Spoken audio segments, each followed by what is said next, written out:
Welcome back to YouTube channel. ഇന്നത്തെ നമ്മുടെ recipe പുട്ടിൻ്റെ കൂടെ കഴിക്കുന്ന കടല ഉണ്ടല്ലോ, ആ കടല വെച്ച് ഒരു ഈവനിങ് സ്നാക്സ് ഉണ്ടാക്കുന്നതാണ്. അപ്പോൾ നമ്മൾ എങ്ങനെയാണ് ഉണ്ടാക്കുക എന്നുള്ളത് നോക്കാം കേട്ടോ.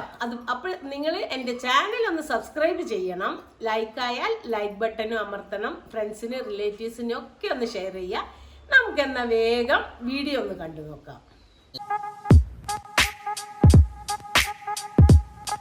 ഒരു രാത്രി മുഴുവൻ കുതിർത്തി വെച്ച കടലയാണിത് കേട്ടോ. നമ്മൾ വെള്ളത്തിലിടുമ്പോൾ നല്ല പോലെ കഴുകിയിട്ട് വേണം വെള്ളത്തിലിടാൻ. ഒരു 5-6 പ്രാവശ്യമെങ്കിലും നല്ല വൃത്തിയിൽ കഴുകണം. എന്താണെന്ന് വെച്ചാൽ ഇപ്പം ഇങ്ങനെ പയർവർഗ്ഗങ്ങളെല്ലാം വരാതിരിക്കാൻ അതിൽ എന്തെങ്കിലുമൊക്കെ ഉപയോഗിക്കുന്നുണ്ടാകും. അപ്പോൾ അതുകൊണ്ട് നമ്മൾ എന്ത് ചെയ്യണം, നല്ല പോലെ വൃത്തിയിൽ കഴുകിയിട്ട് വേണം പുതിർത്താനിടാൻ. പുതിർത്തി കഴിഞ്ഞിട്ട് കഴുകിയിട്ട് കാര്യമില്ല.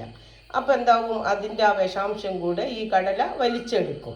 അതുകൊണ്ട് കുതിർത്താനിടുമ്പം തന്നെ നല്ല പോലെ കഴുകിയിട്ട് കുതിർത്തുക. അങ്ങനെ ഒരു രാത്രി മുഴുവൻ വെള്ളത്തിലിട്ട് കുതിർത്തി വെച്ച കടലയാണിത്. ഇത് ഞാനിപ്പോൾ ഇനി കുക്കറിലിട്ടിട്ട് 2 വിസിലടുപ്പിക്കും. ഇതിലൊന്നും ചേർക്കണ്ട, വെറും കടലയും കുറച്ച് വെള്ളം ഒഴിച്ചിട്ട് 2 വിസിൽ. അധികം വെന്തടിയാനും പാടില്ല കേട്ടോ. 2 വിസിലടിച്ചിട്ട് നമ്മളിത് പുറത്തെടുക്കുന്നു. കടല ഇതാ ഞാൻ കുക്കറിലിടുകയാണ്. അതുപോലെ ഒരു പാത്രത്തിൽ കുറച്ച് വെള്ളം ഒഴിച്ച് കൊടുക്കുന്നുണ്ട്. അത്രയും മതി. ഇനി ഇതൊന്ന് അടുപ്പത്ത് വെച്ചിട്ട് നല്ലപോലെ 2 വിസിൽ, വെറും 2 വിസിൽ മാത്രം. ഇപ്പോൾ കത്തിച്ചിട്ടുണ്ട്, ഹൈ ഫ്ലെയിം തന്നെയാണ് കേട്ടോ. ഇനി കുക്കറൊന്ന് അടച്ച് മൂടി നമുക്ക് 2 ആവി വരുന്നവരെ വെയിറ്റ് ചെയ്യാം. ഇതിൻ്റെ വെയിറ്റ് ഒന്ന് ഇട്ട് കൊടുക്കാം. 2ാമത്തെ വിസിലും വന്നു കേട്ടോ. ഇനി സ്റ്റവ് ഓഫ് ചെയ്യാണ്. അപ്പോൾ ഇതാ കുക്കർ പ്രഷറെല്ലാം പോയിട്ടുണ്ട് കേട്ടോ. ഇനി നമുക്ക് ഇതിന്ന് കോരിയിട്ട് ഇത് ഒന്ന് അരിക്കാൻ വെക്കണം. അതായത് വെള്ളമെല്ലാം വാർന്നു പോകണം. ഞാൻ ഒരു സ്റ്റെയിനർ എടുത്ത് വെച്ചിട്ടുണ്ട്. ഇതിലേക്ക് കോരിയിട്ടിട്ട് ഒന്ന് വെള്ളമെല്ലാം വാരട്ടെ. ഇതാ നമുക്ക് ഈ റെസിപ്പി ചെയ്യാൻ മാത്രമാണ് ഞാൻ കോരുന്നത്. ഞാനൊരു എളുപ്പപ്പണി നോക്കിയത് കേട്ടോ. നമ്മളെ കറി ഉണ്ടാക്കലും രണ്ടും കൂടി ഒരുമിച്ച്. അപ്പം ഇതിനാവശ്യമുള്ളത് മാത്രം കോരിയെടുക്കുക, ബാക്കി നമുക്ക് കറിയാക്കാം.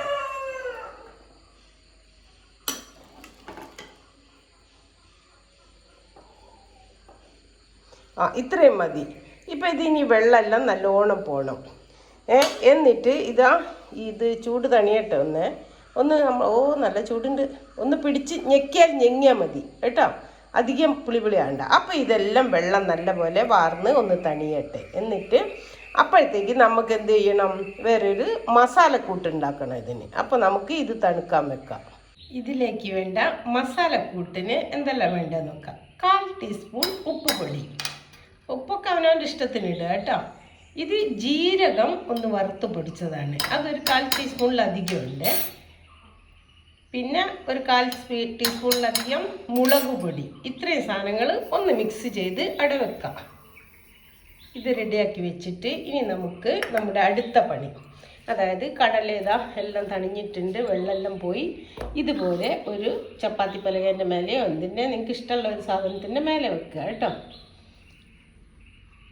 എന്നിട്ട് ഒരു എന്തെങ്കിലും എടുത്തിട്ട്, ഇനിയിപ്പോൾ ചപ്പാത്തിക്കോലായാലും മതി, എന്തെങ്കിലും സ്റ്റീൽ പ്ലേറ്റോ കട്ടിയില്ല ഇതേപോലെ കനമുള്ള പ്ലേറ്റ് അയക്കണം. എന്നിട്ട് അത് ഇതിൻ്റെ മേലെ വെച്ച് ഒന്ന് നല്ലപോലെ പ്രസ് ചെയ്യാം നമ്മൾ.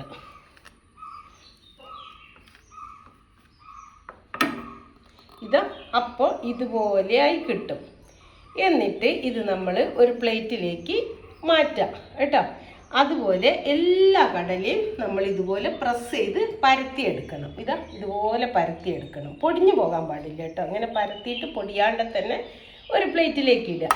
അപ്പം ഞാൻ ഈ ബാക്കിയുള്ള എല്ലാ കടലയും ഇതുപോലെ ഒന്ന് പൊടിച്ചിട്ട് പ്ലേറ്റിലിട്ടിട്ട് കാണിച്ചു തരാം. ഇപ്പോൾ കടല മുഴുവൻ ഞാൻ ഇതുപോലെ ക്രഷ് ചെയ്തിട്ടുണ്ട് കേട്ടോ. നമ്മൾ പ്രസ് ചെയ്തിട്ട് ആയിട്ടില്ല, ഒന്ന് കൈ കൊണ്ട് ഇങ്ങനെ പ്രസ് ചെയ്ത് കൊടുത്താലും മതി കേട്ടോ. അത് പൊടിയാതെ എടുക്കണം, ഇങ്ങനെ തന്നെ ക്രഷ് ചെയ്ത് വെക്കുക. ഇനിയിപ്പോൾ എണ്ണ ചൂടായിട്ടുണ്ട്. ഞാൻ അതിലേക്ക് ഒരു 4-5 വെളുത്ത ഉള്ളി, ക്രഷ് ചെയ്ത വെളുത്തുള്ളിയാണ് അത് കേട്ടോ. 4-5 എണ്ണം നല്ലോണം ഒന്ന് ചതുക്കിയതാണ്, അതൊന്ന് ഇട്ട് കൊടുക്കാം. വെളുത്തുള്ളിയും കറിവേപ്പിലൊക്കെ ഇട്ടാൽ നല്ലൊരു ഫ്ലേവർ ആയിട്ട് വരുന്നു. വെളുത്തുള്ളി ഒന്ന് മൂത്ത് വരട്ടെ, അപ്പം നമുക്ക് കറിവേപ്പില ഇടാം. ഇതാ വെളുത്തുള്ളി ഇപ്പം മൂത്തുണ്ട്, ഇനി ഞാൻ അതിലേക്ക് കറിവേപ്പില ഇടാം. പൊട്ടിപ്പോയില്ലേ, ശ്രദ്ധിക്കണം കേട്ടോ നിങ്ങൾ. അതുപോലെ അടുപ്പത്തിടുമ്പോൾ ഇതാ മതി, ഇത്രയും മതി. മൂത്തിട്ടുണ്ട്. എല്ലാ കറിവേപ്പിലേൻ്റെ ഉള്ളിൻ്റെ എല്ലാം കോരിഞ്ഞെടുക്കുക.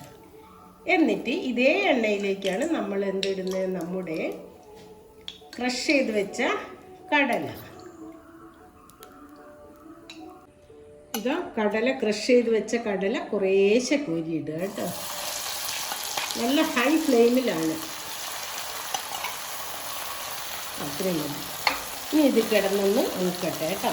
സിമ്മിൽ നിങ്ങൾ വേവിക്കാൻ പാടില്ല, കാരണം എണ്ണ കുടിക്കരുത്. ഹൈ ഫ്ലെയിമിലാവുമ്പോൾ അത് നല്ല പെട്ടെന്ന് ക്രിസ്പി ആയി കിട്ടും.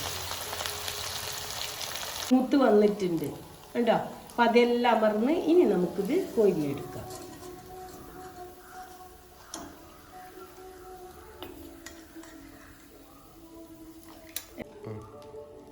ഇതാ അടുത്ത ട്രിപ്പും കൂടി ഇടുകയാണ് നമ്മൾ കേട്ടോ.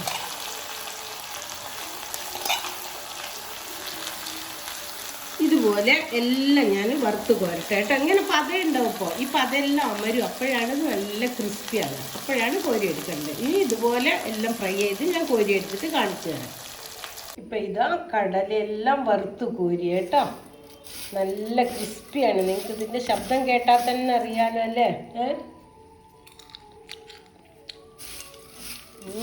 നല്ല ടേസ്റ്റ് ഉണ്ട്. ഇപ്പം ഇതിൽ ഉപ്പൊന്നുമില്ല കേട്ടോ, അതിനാണ് നമ്മളൊരു മസാല കൂട്ടി വെച്ചിട്ടുണ്ട്.